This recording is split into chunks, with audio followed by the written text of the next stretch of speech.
John Riel Casimero overweight sa official weigh-in. Saul Sanchez may demand kung gusto pa rin lumaban ni Casimero.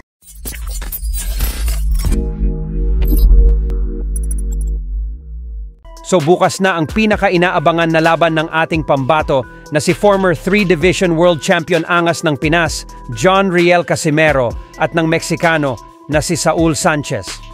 Ngunit isang hindi magandang balita ang bumungad sa ating mga Pinoy boxing fans. Ito ay dahil sa naganap na official and final weigh-in, kanina ay lumabas na overweight ang ating pambato.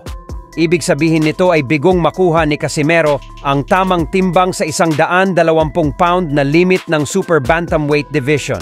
Napag-alaman na 1 kilogram o 2.2 pounds umano ang overweight nito. Pero ganun pa man, ay ang magandang balita naman dito ay binigyan ng Japanese Boxing Commission si Casimero ng 2 oras upang makuha ang tamang timbang.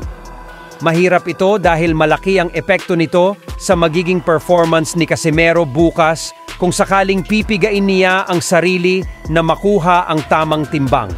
Samantala, pagkatapos ng 2 oras muling sumalang sa timbang si Casimero at tumimbang na siya ng 123.23 pounds. Pero kahit na overweight si Casimero, tuloy na tuloy pa rin po ang laban.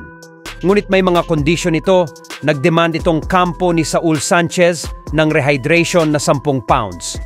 Ang masaklap pa dyan, baka pasuutin pa si Casimero ng malaking gloves. Sana nga po huwag iyang gawin ng kampo ni Saul Sanchez. Mas okay kung rehydration close na lang.